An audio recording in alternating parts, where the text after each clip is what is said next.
লা লা লা লা লা, আহা কি আনন্দ আকাশে বাতাসে। আমি আজকে মজা করে কেক খাবো। কেকটা থেকে কি সুগন্ধ বের হচ্ছে। তাড়াতাড়ি বাড়ি যাব আর মজা করে কেকটা খাবো। আমার কেকটা পড়ে গেল। আমার কেকটা পড়ে ভেঙে গেল, নষ্ট হয়ে গেল। এখন আমি কি খাবো? কত কষ্ট করে মায়ের কাছ থেকে কান্নাকাটি করে টাকাটা নিয়ে কেকটা কিনলাম। আর এই শেখরের বাচ্চা শেখর, এই শেখরে আমি হোঁচট খেয়ে পড়ে আমার কেকটা নষ্ট হয়ে গেল। আমি এখন কি করে কেক খাবো? কত আশা করেছিলাম অনেক মজা করে কেক খাবো। আহারে, আমার শেকড়গুলোতে হোঁচট খেয়ে মেয়েটা দেখছি অনেক ব্যথা পেয়েছে। আমার শেকড়গুলো হয়েছে, একদমই কথা শুনতে চায় না। আরে এই বাচ্চা মেয়ে, এত কাঁদছো কেন? একটু তো পড়ে গিয়েছো, এত কাঁদতে হয় নাকি? তোমার কেকটা নষ্ট হয়েছে তো কি হয়েছে? বাড়ি থেকে টাকা নিয়ে এসে আবার একটা কেক কিনে নিয়ে এসো, তাহলেই তো হয়ে যায়। একটা কেকের জন্য এত চিল্লাচিল্লি করছো, আর কাঁদতে হবে না। যাও বাড়ি গিয়ে টাকা নিয়ে এসে কেক কিনে নাও। আরে এই গাছ, তুমি চুপ করো। তুমি এত কথা বলছো কেন? তুমি জানো এই কেকটা আমার কত শখের কেক ছিল। আমি এত টাকা কোথায় পাবো যে আবার কেক নিয়ে আসবো? তুমি জানো মায়ের কাছে সেই কবে থেকে একটা কেক খেতে চাইছি। মায়ের কাছে কত কান্নাকাটি করেছি, কত বুঝিয়ে কিছু টাকা নিয়ে এই কেকটা কিনেছিলাম। ভেবেছিলাম বাড়িতে গিয়ে মজা করে খাবো। আর তোমার এই গাছের শেকড়ের জন্য আমার কেকটাই নষ্ট হয়ে গেল। আমার কেকটাই খাওয়া হলো না।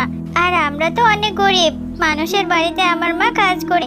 আমাদের কি অত টাকা আছে যে আবার কেক কিনে নিয়ে আসবো? ইস, মেয়েটাকে দেখে মনে হচ্ছে অনেক গরিব আর অনেক অসহায়। খুব কষ্ট পেয়েছে কেকটা নষ্ট হয়ে যাওয়াতে। আমি তাহলে মেয়েটাকে এখন সাহায্য করব। এই মেয়ে, তুমি আমার কাছে যে ফুলটা দেখছো, এই ফুলটা নিয়ে যাও। এই ফুলটা নিয়ে তোমার বাড়িতে রোপণ করবে, তাহলে কালকে তুমি এর থেকে অনেক সুফল পাবে। তুমি ইচ্ছে মতো কেক খেতে পারবে। আচ্ছা ঠিক আছে, তুমি যেহেতু বলছো, এই ফুলটা নিয়ে আমি বাড়িতে গিয়ে রোপণ করব। আর রোপণ করে যদি আমি অনেক কেক খেতে পারি তাহলে তো ভালোই হলো। ঠিক আছে, তোমার কথা মতো আমি ফুলটা এক্ষুনি নিয়ে বাড়িতে যাচ্ছি। এরপর গাছের কথা মতো সেই ফুলটি মিনা নিয়ে চলে যায়, আর তাদের বাড়ির পেছনের আঙিনায় সে গর্ত করতে থাকে। এমন সময় মিনার মা সেখানে চলে আসে, আর মিনার মা তাকে বলতে থাকে যে, আরে মিনা, তুই এটা কি করছিস? এই আঙিনার মাঝে গর্ত করছিস কেন? আরে ফুলটা এবার তুই কোথায় পেলি? ফুলটা দেখতে কেমন অদ্ভুত অদ্ভুত মনে হচ্ছে, কেমন একটা ঝাঁঝালো গন্ধ বের হচ্ছে। কোথায় পেয়েছিস তুই এটা? মা, আমি তো তোমাকে কথাটা বলতে ভুলেই গেছি। এরপর মিনা তার মাকে তার সাথে ঘটে যাওয়া সমস্ত কথা খুলে বলতে থাকে। আরে তুই এটা কি বলছিস? এটা কি কখনো সম্ভব? গাছ আবার কখনো কথা বলে? পাগল হয়েছে নিশ্চয়। এই দিনের বেলায় স্বপ্ন না দেখে যা, তাড়াতাড়ি ঘরে যা। আর আমি এখন পুকুরে জল আনতে যাচ্ছি। তুই হাত মুখ ধুয়ে ঘরে যা, আমি তোকে খাবার দেব, ভাত খাবি। এরপর সেখান থেকে মিনার মা চলে যায়, আর মিনা তার মায়ের কথায় পাত্তা না দিয়ে আবারও সেই ফুলটি তাদের আঙিনায় রোপণ করতে থাকে। ও মা, এটা কি দেখছি? এই গাছটাতে অনেকগুলো কেক ধরেছে। এই জন্যই কি সেই গাছটা আমাকে ওই ফুলটা দিয়েছিল? এখন তো আমি অনেক কেক খেতে পারবো, অনেক মজা হবে। খবরদার বলছি মিনা, এই গাছের কেকে তুই একদম হাত দিবি না। কে জানি এই কেকে কোনো বিষ মেশানো আছে কিনা। গাছে কি কখনো কেক ধরে? এটা আবার কেমন ব্যাপার? এটা আমি প্রথম দেখলাম। তোকে কোন গাছটা এই ফুল দিয়েছে, আগে তুই তার কাছে আমাকে নিয়ে যা, তারপরে কেক খাবি। ঠিক আছে মা, তুমি আমার সাথে চলো। এরপর মিনা ও তার মা সেই গাছটার কাছে চলে যায়। গাছ, কে তুমি? তুমি আমার মেয়েটাকে যেই ফুলটা দিয়েছো সেটা থেকে বড় একটা কেকের গাছ হয়েছে। সেই কেক খেয়ে কি আমার মেয়ে মারা যাবে? তুমি কি আমাদের কোনো ক্ষতি করতে চাও? আর কেনই বা তুমি এটা দিলে? না না গো, আমার কোনো খারাপ উদ্দেশ্য নেই। আমি তোমাদেরকে সাহায্য করার জন্যই গাছটা দিয়েছি। তোমরা ওই গাছের কেকগুলো বিক্রিও করতে পারবে। আর তোমার মেয়ে যত খুশি তত কেক খেতে পারবে। আমার শেকড়ের সাথে ধাক্কা খেয়ে তোমার মেয়ের কেকটা ভেঙে গিয়েছে বলে আমি তোমার মেয়েকে ওই ফুলটা উপহার দিয়েছি। তুমি সত্যি বলছো? তাহলে তো অনেক ভালোই হলো। এখন থেকে এই কেকগুলো বিক্রি করলে আমাদের সংসারে আর কোনো অভাব থাকবে না।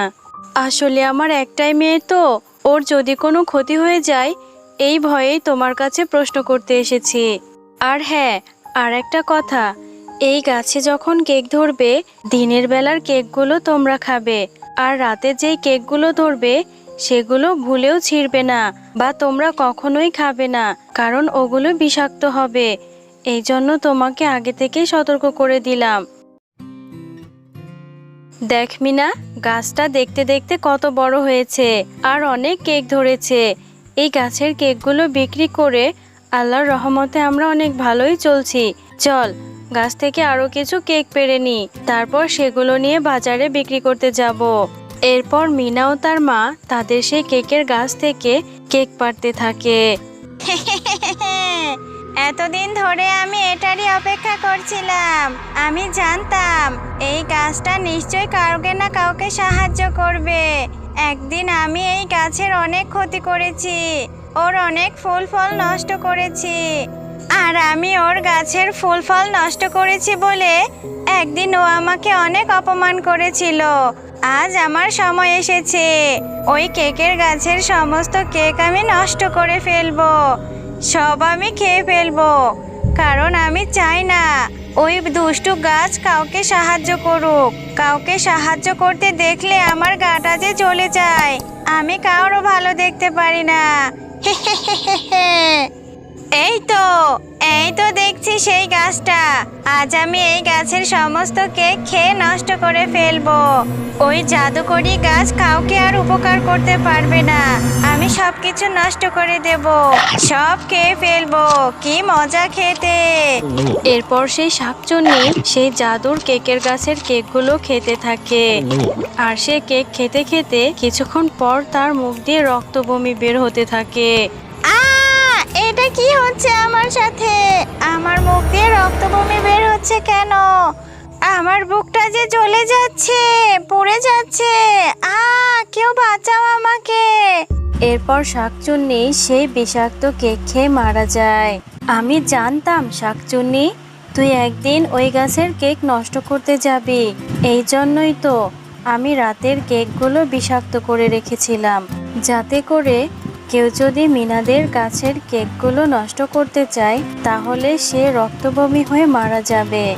এরপর মিনা ও তার মা তাদের সেই গাছের কেকগুলো বিক্রি করে অনেক সুখে শান্তিতে দিন কাটাতে থাকে। আর তাদের কোনো অভাব থাকে না এবং তারা গ্রামের অন্যদেরকেও সাহায্য করতে থাকে।